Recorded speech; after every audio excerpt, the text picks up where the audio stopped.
Welcome devs, welcome to the channel sky of reality. तो sky of reality में हम cover करते हैं virtual reality, augmented reality and mix tutorial के tutorials के बारे में।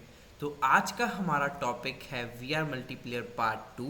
अगर आप इस चैनल पे नए हैं या अगर आपने वी आर मल्टीप्लेयर पार्ट 1 नहीं देखा है तो मैं आपको सजेस्ट करूँगा कि आप पहले वी आर मल्टीप्लेयर पार्ट 1 देखें, जहाँ पे हमने यूनिटी 6 में स्क्रैच से एक V R multiplayer Unity template का सेटअप किया था, यूजीएस गेम कॉन्फ़िगरेशंस करी थी, बेसिक सीन और सैम्पल सीन को एक्सप्लोर किया था, मिनी गेम्स को एक्सप्लोर किया था।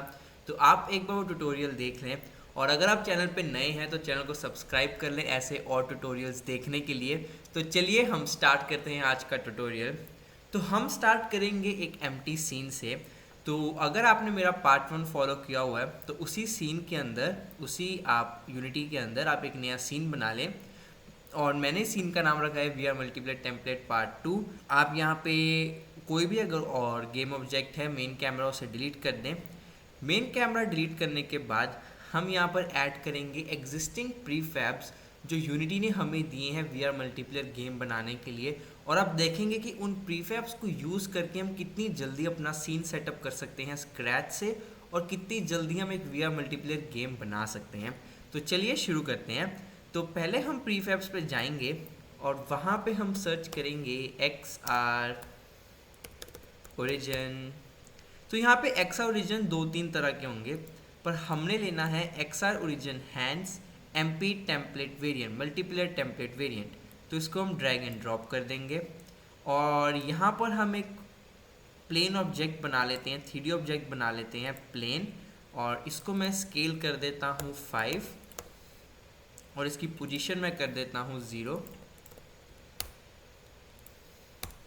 ओके, तो इसको भी मैं यहाँ पे जब एक्स ओरिजिन हैंड्स है यहाँ पे इसकी भी पोजीशन में कर देता हूँ 0।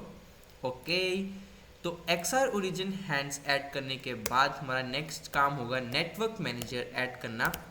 तो सर्च बार पे जाइए, नेटवर्क मैनेजर टाइप कीजिए, स्पेस दे दिए।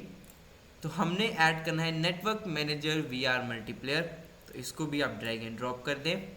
नेक्स्ट हमारा काम है एक्स आर आई ऐड करना, एक्स आर आई नेटवर्क। तो यहाँ पे एक होगा x are I network player एवतार, और एक होगा x are I network game manager. हमने गेम मैनेजर को ड्रैग एंड ड्रॉप कर लेना है। तो चलिए हम अपने वी आर हेडसेट पे जाकर देखते हैं कि हमने सक्सेसफुली कॉन्फ़िगर किया है कि नहीं। तो ये आप देख चुके हैं कि मैं अपने यहाँ पे वी आर पे आ चुका हूँ। यहाँ पर मेन्यू है जिसको मैं क्लिक कर सकता हूँ, और यहाँ पे room options are not available while offline, जो कि ठीक है क्योंकि अभी तक हमने कोई रूम ज्वाइन नहीं किया है। एवातार पे जाता हूँ और मैं यहाँ पे अपना एवातार जो है वो चेंज कर सकता हूँ। तो मैं यहाँ पे प्लेयर पे जाता हूँ, यहाँ पे मैं कोई भी नाम रख सकता हूँ, नंबर रख सकता हूँ, एंटर, रेंडमाइज कलर कर सकता हूँ। और जब मैं यहाँ पर आऊँगा तो मैं यहाँ पे क्विक ज्वाइन पब्लिक रूम कर सकता हूँ, सेटिंग्स पे जा सकता हूँ। तो यहाँ पर मैं क्विक ज्वाइन करता हूँ। ओके, जब मैं क्विक ज्वाइन किया तो देखिए मैं यहाँ पर अब एक सीन के अंदर आ चुका हूँ जहाँ पे जॉइंट वॉइस चैट आ गया है, जिसका मतलब है कि हमारा विवॉक्स सेटअप हो चुका है। विवॉक्स क्या चीज़ है उसके लिए आपको पार्ट 1 पे जाके देखना पड़ेगा। ओके, तो अब हम अपना मल्टीप्लेयर टेस्ट करने के लिए हम मल्टीप्लेयर पे प्ले मोड एक्टिव करेंगे। तो मल्टीप्लेयर प्ले मोड क्या चीज़ है वो आप जाके मेरे पुराने पार्ट 1 में जाकर देख सकते हैं। तो यहाँ पे मेरा मल्टीप्लेयर प्ले मोड कॉन्फ़िगर है। तो यहाँ पर मेरे पास प्लेयर 2 की स्क्रीन भी है। तो मैं जाकर देखता हूँ और देखते हैं कि ये काम कर रहा है कि नहीं कर रहा है। तो मैं यहाँ पर प्ले करता हूँ और मैं देखता हूँ कि मेरा मल्टीप्लेयर प्ले मोड काम कर रहा है कि नहीं। मल्टीप्लेयर प्ले मोड एक ऐसा फीचर है जिससे आप मल्टीपल प्लेयर्स ऐड कर सकते हैं टेस्ट करने के लिए कि आपका वी आर मल्टीप्लेयर चल रहा है कि नहीं। तो यहाँ पे मैं मेन्यू पे जाता हूँ, रूम्स पे जाता हूँ, क्विक ज्वाइन कर लेता हूँ, और मैंने यहाँ पे क्विक ज्वाइन रूम को कर लिया है, और ये मेरा प्लेयर कनेक्ट हो चुका है। अब मैं क्या करूँगा, अपने दूसरे प्लेयर पे जाऊँगा। ओके, तो मैं अपने दूसरे प्लेयर पे जाऊँगा यहाँ पे मैं देखूंगा प्लेयर्स रूम, तो मैं यहाँ पे प्लेयर्स रूम देख सकता हूँ, जिसका मतलब है कि जो रूम मैंने क्रिएट किया था उसी रूम में मैं एंटर कर सकता हूँ। तो मैं यहाँ पे ज्वाइन करता हूँ और आप देख सकते हैं कि मैं सेम रूम में आ गया हूँ और मैं 2 प्लेयर्स यहाँ पर देख सकता हूँ। तो हमारा जो VR मल्टीप्लेयर है वो सेट हो चुका है। और अगर प्लेयर्स चेंज करने के लिए आपने बस दूसरी सीन पे जाना है और ये देखें, और ये हैं 2 प्लेयर्स हमारे। तो हमारा VR मल्टीप्लेयर सेट हो गया है। तो अब हम क्या करते हैं, अब हम कुछ इंटरेक्टेबल्स ऑब्जेक्ट बनाते हैं जिसके साथ हमारे प्लेयर्स इंटरेक्ट कर सकें। तो अब यहाँ पर आ जाएं, एक एम्प्टी गेट गेम ऑब्जेक्ट बना लें, इसका नाम रख लें इंटरेक्टेबल्स। इसका अंदर भी एक एम्प्टी बना लें और इसका नाम रख लें आप टेबल इंटरेक्टेबल्स। टेबल इंटरेक्टेबल्स के अंदर हम एक क्यूब बनाते हैं और उस क्यूब पे हम टेबल का नाम दे देते हैं। तो इसको मैं यहाँ पे रीनेम करके टेबल कर देता हूँ।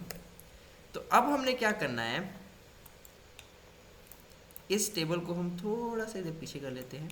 ओके, तो अब हम क्या करते हैं, इस टेबल के ऊपर हम प्रीफैब्स ऐड करेंगे जो हमारे पास ऑलरेडी हैं। तो मैं यहाँ लिखूँगा आर्क, और ये जो आर्क प्रीफैब है यहाँ पे, इसको मैं इसके अंदर ड्रैग एंड ड्रॉप कर दूंगा और इसको मैं टेबल के ऊपर सेट कर दूंगा।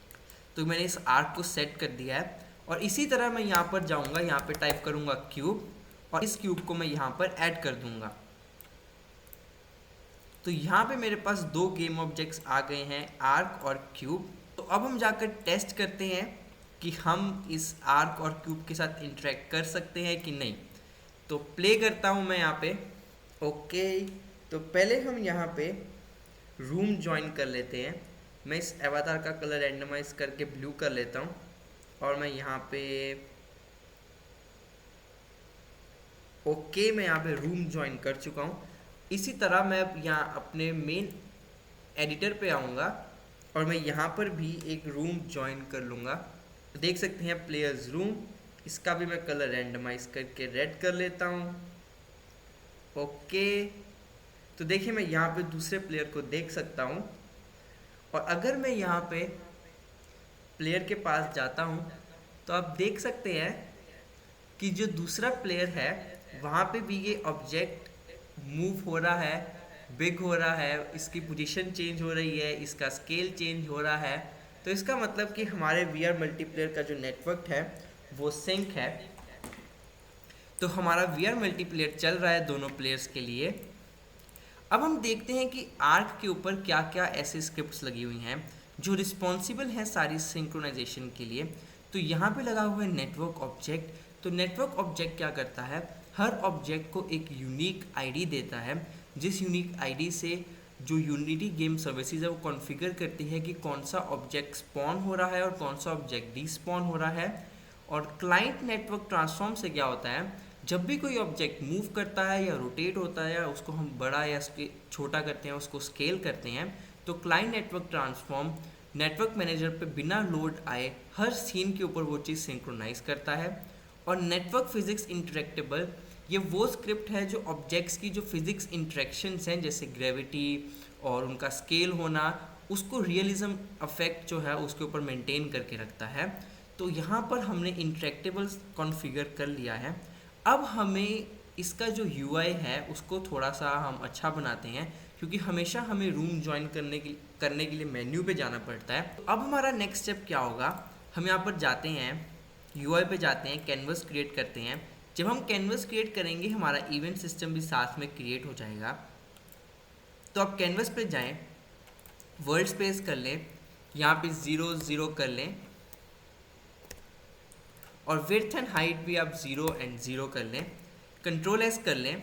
इवेंट सिस्टम पे जाएं और इवेंट सिस्टम पे input system UI input module जो है इसको आप रिमूव कर दें। ऐड कंपोनेंट पे जाएं और यहाँ पे XR UI input module add कर लें। अब आप कैनवस पर वापस आएँ, यहाँ पे आप ऐड करें component track device graphic raycaster.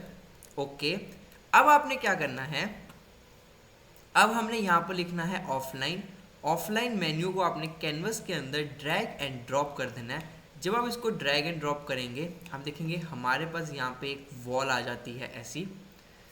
Okay, control S कर लें। अब हम क्या करेंगे, मैं एक क्रिएट एम्प्टी बनाता हूँ, इसका नाम मैं रखता हूँ UI, और अपने कैनवस को मैं इसके अंदर ड्रैग कर देता हूँ। कैनवस का नाम मैं रख देता हूँ यहाँ पे वर्ल्ड कैनवस। अब हम क्या चाहते हैं कि जब मेरा प्लेयर सीन में ज्वाइन करे तब हमारे पास सिर्फ ये ब्लैक वॉल हो, ये कैनवस हो, जहाँ पे हम अपने अवतार को कस्टमाइज कर सकें और जहाँ पे हम रूम ज्वाइन कर सकें, और हमारा जो टेबल है अभी एक्टिव ना हो। और जैसे ही हम इस रूम को ज्वाइन करें हमारी ब्लैक वॉल जो है, हमारा जो UI है ऑफलाइन मेन्यू, वो डिसेबल हो जाए और सिर्फ हमारे इंटरेक्टेबल्स हों। तो इसके लिए हम क्या करेंगे, UI पे जाएंगे, ऐड कंपोनेंट पे जाएंगे, कनेक्शन टॉगलर करेंगे। कनेक्शन टॉगलर हमें इस चीज़ के ऊपर करने के लिए कमांड देता है कि कौन से ऑब्जेक्ट्स हम चाहते हैं कि जब प्लेयर ऑफलाइन हो और कौन से प्लेयर हम चाहते हैं विजिबल हो जब प्लेयर ऑनलाइन हो। तो मैं यहाँ पे ऑफलाइन पर जाता हूँ, ऑफलाइन मेन्यू को यहाँ पे मैं मार्क कर देता हूँ, और मैं यहाँ इंटरेक्टेबल्स पर जाता हूँ। यहाँ पे मैंने कनेक्शन टॉगलर पे टेबल इंटरेक्टेबल्स लगा दिया है ताकि जैसे ही मैं ऑनलाइन जाऊँ मेरा टेबल इंटरेक्टेबल्स एक्टिव हो जाए। और चलिए अब हम टेस्ट करते हैं कि ये काम कर रहा है कि नहीं। तो जैसे ही मैं यहाँ पे अपने सीन में आता हूँ तो मैं यहाँ पे अपनी ब्लैक वॉल देखता हूँ, और मैं यहाँ अच्छा अगर मैं यहाँ पे पीक करके देखूँ तो देखिए मेरा टेबल इंटरेक्टेबल्स यहाँ पर नहीं है। कोई बात नहीं, हम कंफर्म करते हैं, क्विक ज्वाइन रूम करते हैं, और जैसे ही हम अपने रूम में ज्वाइन करते हैं और देखें हमारे सामने ये टेबल आ जाता है। अब हम दूसरे प्लेयर के पर्सपेक्टिव से जाकर देखते हैं।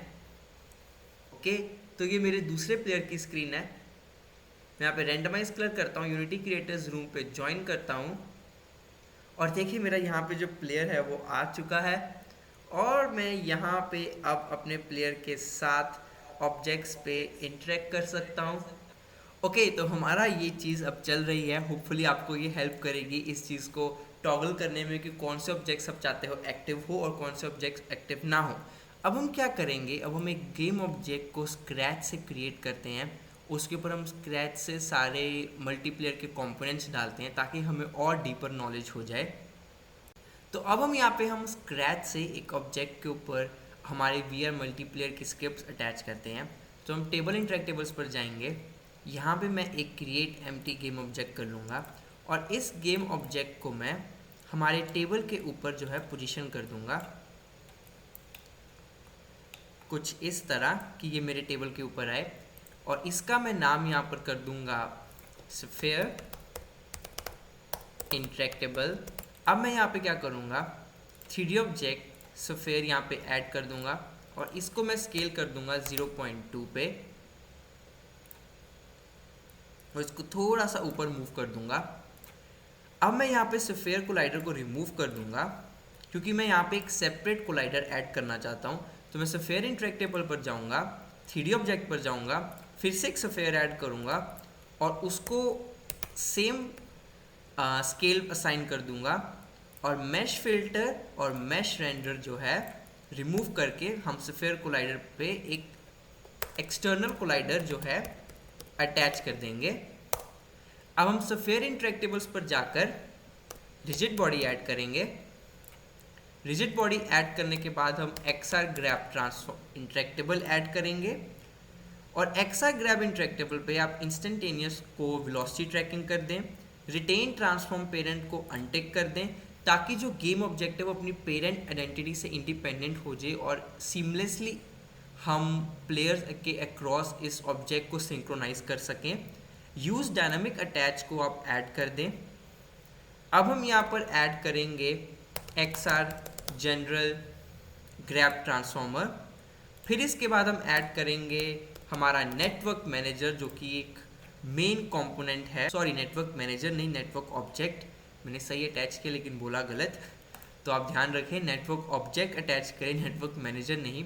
इसके बाद हम क्या करेंगे, हम यहाँ पे क्लाइंट नेटवर्क ट्रांसफॉर्म जो है ऐड कर देंगे, जो हमारा पोजीशन, रोटेशन, स्केल सब सिंक्रोनाइज रखेगा। इसके बाद हम ऐड करेंगे नेटवर्क फिजिक्स इंट्रैक्टेबल। तो इस तरीके से अब हमने एक स्क्रैच से ऑब्जेक्ट बना लिया है जो हमारे वीआर मल्टीप्लेयर पर सिंक्रोनाइज रहेगा।